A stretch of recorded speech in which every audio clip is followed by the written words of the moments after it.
الحمد لله رب العالمين، والصلاة والسلام على سيد المرسلين وعلى آله وصحبه أجمعين. أما بعد، فأعوذ بالله من الشيطان الرجيم. بسم الله الرحمن الرحيم. آمن الرسول بما أنزل إليه من ربه والمؤمنون كل آمن بالله وملائكته وكتبه ورسله لا نفرق بين أحد من رسله وقالوا سمعنا وأطعنا غفرانك ربنا وإليك المصير. صدق الله مولانا العظيم. ബഹുമാനമുള്ള മുഅ്മിനീങ്ങളെ, സഹോദരന്മാരെ, മുസ്ലിമീങ്ങൾക്കെല്ലാവർക്കും ഇസ്ലാമികമായിട്ടുള്ള ഒരു പ്രതിജ്ഞയുണ്ട് എന്ന് MP-മാർക്കും MLA-മാർക്കും മന്ത്രിമാർക്കും മറ്റെല്ലാം പ്രതിജ്ഞ ചൊല്ലുക എന്നൊരു ഏർപ്പാടുണ്ട്. ആ പ്രതിജ്ഞ അവരുടെ ജീവിതത്തെ ചിട്ടപ്പെടുത്താൻ, പ്രവർത്തനത്തെ ചിട്ടപ്പെടുത്താൻ ഉള്ളതാണ്. എങ്കിലൊരു മുസ്ലിമിൻ്റെ ഇസ്ലാമിക ജീവിതത്തെ ചിട്ടയൊത്ത നിലയിൽ കൊണ്ടുപോകുവാൻ ആവശ്യമായിട്ടുള്ളതാണ് അവൻ്റെ ഇസ്ലാമികമായിട്ടുള്ള പ്രതിജ്ഞ. ഈ പ്രതിജ്ഞയെ സംബന്ധിച്ചാണ് ഒരു മുസ്ലിമിനെ ഖബറിൽ വെച്ച് മണ്ണിട്ട് മൂടിക്കഴിഞ്ഞാൽ ഓർമ്മപ്പെടുത്തി കൊടുക്കുന്ന തെൽഖീൻ ചൊല്ലുന്നത് കേട്ടിട്ടില്ലേ? ആ തെൽഖീനിൽ മയ്യത്തിനെ വിളിച്ചിട്ട് അവൻ്റെ പ്രതിജ്ഞയെ ഓർമ്മപ്പെടുത്തി കൊടുക്കുകയാണ്. ഇന്നതൊക്കെ ആയിരുന്നല്ലോ നിന്റെ ഈ ജീവിതകാലത്തിൽ നിന്നെ വിശ്വസിച്ചതും നീ പ്രവർത്തിച്ചതും നീ പറഞ്ഞതും ഒക്കെ. എന്നാൽ മലക്കുകൾ വന്നു നിന്നോട് ഇന്ന കാര്യങ്ങളൊക്കെ ചോദിക്കും, നിന്റെ പ്രതിജ്ഞയെക്കുറിച്ച് ചോദിക്കും. അപ്പോൾ നീ മറക്കാതെ ഇതൊക്കെ പറയണോ കേട്ടോ എന്നുള്ള അർത്ഥത്തിൽ നമ്മൾ തെൽഖീൻ ചൊല്ലിക്കൊടുക്കുന്നത്. ആ പ്രതിജ്ഞകളുടെ എല്ലാം രത്നച്ചുരുക്കം 3 വാചകങ്ങളിൽ നിക്ഷിപ്തമാണ്. അതാണ് റദീനാ ബില്ലാഹി റബ്ബൻ വബിൽ ഇസ്ലാമി ദീനൻ വബിമുഹമ്മദിൻ നബിയ്യാ. ഇതാണ് ഈ പ്രതിജ്ഞയുടെ ആകത്തുക. 3 കാര്യങ്ങൾ. റദീനാ ബില്ലാഹി റബ്ബാ, അല്ലാഹുവിനെ റബ്ബായി നാം തൃപ്തിപ്പെട്ടു. വബിൽ ഇസ്ലാമി ദീന, ഇസ്ലാമിനെ മതമായി തൃപ്തിപ്പെട്ടു. വബിമുഹമ്മദിൻ നബിയ്യാ, മുഹമ്മദ് എന്നവരെ നബിയായി ഞാൻ തൃപ്തിപ്പെട്ടു, ഞങ്ങൾ തൃപ്തിപ്പെട്ടു. അപ്പൊ അല്ലാഹുവിനെ റബ്ബായി, ഇസ്ലാമിനെ ദീനായി, മുഹമ്മദ് നബിയെ നബിയായി തൃപ്തിപ്പെടുക, അംഗീകരിക്കുക, ഇഷ്ടപ്പെടുക എന്നുള്ള പ്രഖ്യാപനം, ഇതാണ് പ്രതിജ്ഞയുടെ ആകത്തുക. ഈ പ്രതിജ്ഞയുടെ ചെറിയൊരു ഭാഗമാണ് നമ്മളൊക്കെ എല്ലാവർക്കും ഓതിക്കേട്ട് സുപരിചിതമായിട്ടുള്ള ആമന റസൂലു എന്ന് പറയുന്നത്. ഇതാണ് അൽ-ബഖറയുടെ അവസാന ഭാഗത്തുള്ള ഏറ്റവും അവസാനത്തിന് മുമ്പുള്ള ആയത്താണ് എന്നോട് കേൾപ്പിച്ചത്. അതിൽ മുസ്ലിമീങ്ങൾ ആരാവണം? എല്ലാ നബിമാരെ കൊണ്ടും വിശ്വസിക്കണം. അല്ലാഹ് അയച്ചിട്ടുള്ള എല്ലാ നബിമാരെ കൊണ്ടും വിശ്വസിച്ചവരാകണം. പോലെ ശരിയായ മുഅ്മിനീങ്ങളാവുള്ളൂ എന്നാണ്. അതിനെ പറ്റിയിട്ടാണ് ഈ ആയത്തിൽ പറയുന്നത്. കുല്ലു ആമന ബില്ലാഹി വമലായികതിഹി വകുതുബിഹി വറുസുലിഹി ലാ നുഫർരിഖു ബൈന അഹദിൻ മിർ റസൂൽ. നമ്മൾ ശരിയായ മുസ്ലിമീങ്ങൾ അല്ലാഹനെ കൊണ്ട് വിശ്വസിക്കണം, മലക്കുകളെ കൊണ്ട് വിശ്വസിക്കണം, അല്ലാഹ് ഇറക്കിയ വേദങ്ങളെ കൊണ്ടൊക്കെ വിശ്വസിക്കണം, അല്ലാഹ് അയച്ച മുർസലീങ്ങളെ കൊണ്ടൊക്കെ വിശ്വസിക്കണം. അതിൽ യാതൊരു വേർതിരിവുമില്ല എന്ന് പ്രഖ്യാപിക്കണോ. ഇതൊക്കെ ആ പ്രതിജ്ഞയുടെ ഭാഗമാണ്.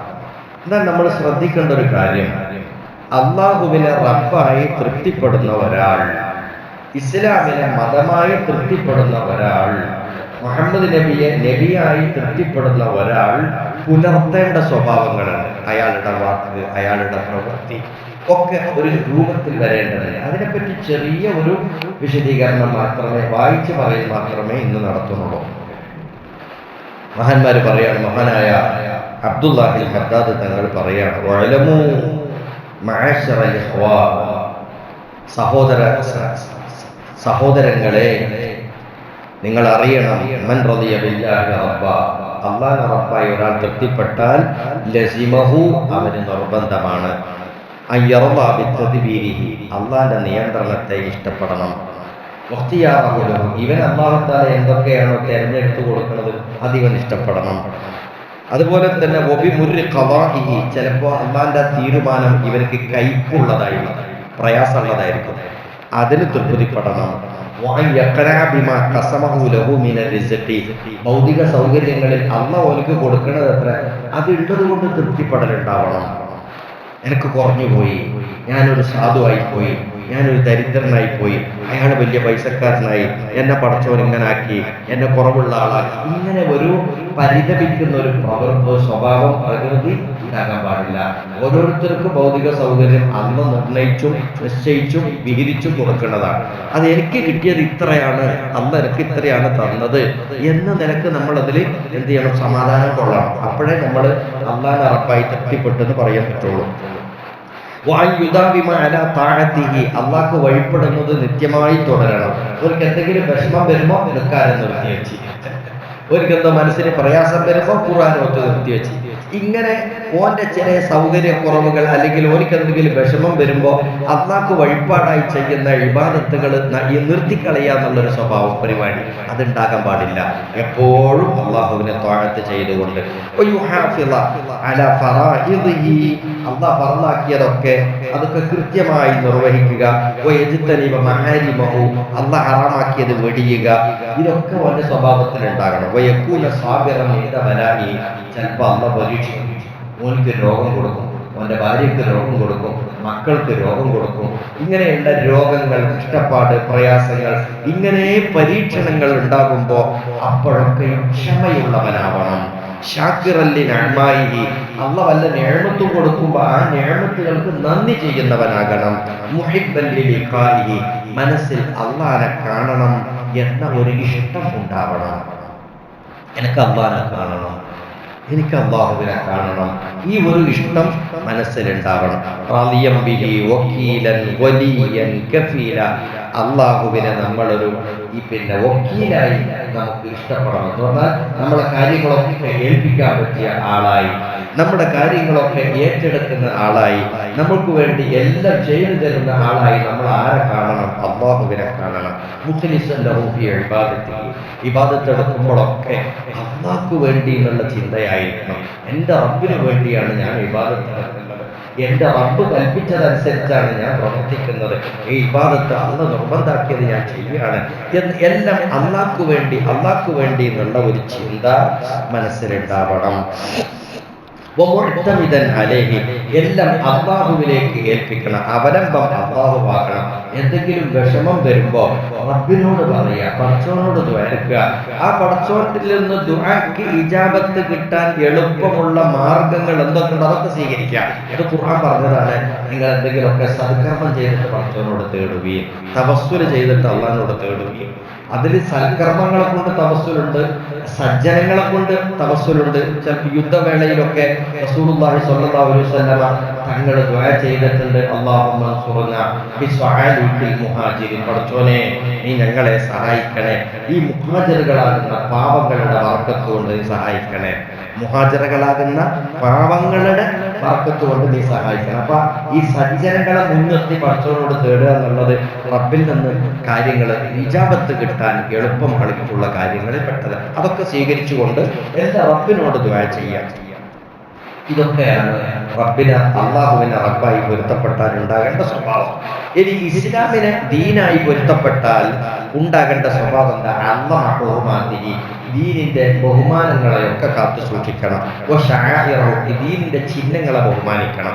അള്ളാഹുവിന്റെ ദീനുമായി ബന്ധപ്പെട്ട വിഷയങ്ങളോടൊക്കെ ബഹുമാനം കാണണം. മുസ്ഹാഫിനോട് ബഹുമാനം കാണണം, പള്ളിയോട് ബഹുമാനം ഉണ്ടാകണം, മദ്രസയോട് ബഹുമാനം ഉണ്ടാകണം, ദീന് പഠിപ്പിച്ചു കൊടുക്കുന്ന ആലിമീങ്ങളോട് ബഹുമാനം ഉണ്ടാവണം.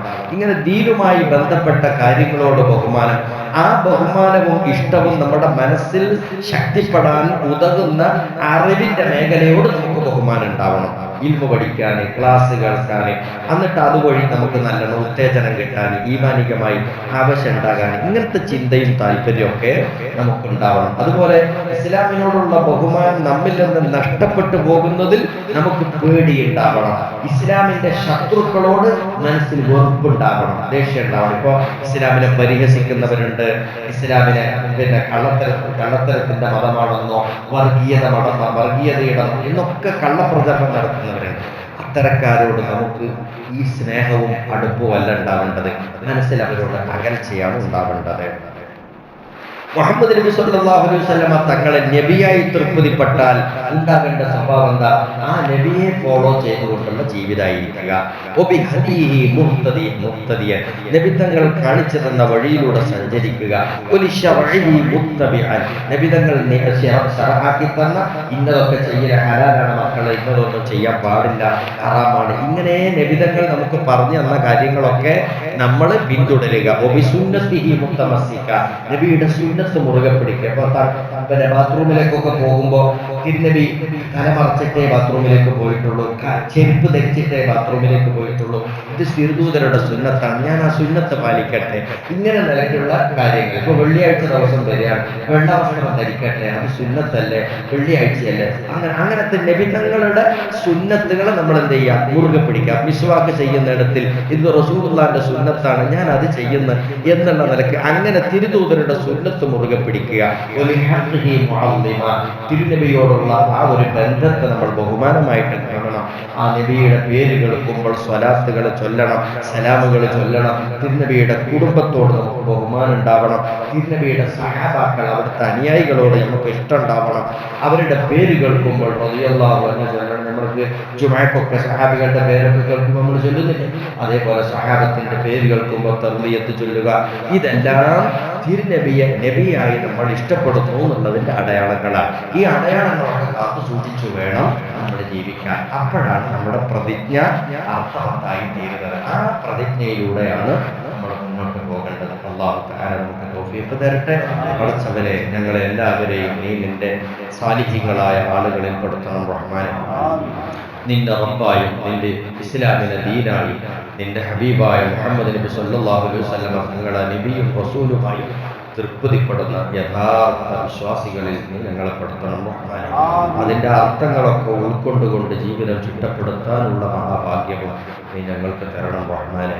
ദുനിയാവും ആഖിറവും നീ നന്നാക്കി തരണേ അല്ലാഹ്. ഇരുലോകത്തെയും വിഷമങ്ങളും പ്രയാസങ്ങളും നീ തട്ടിമാറ്റണേ അല്ലാഹ്. വആഖിറു ദഅ്വാനാ അൽഹംദുലില്ലാഹി റബ്ബിൽ ആലമീൻ.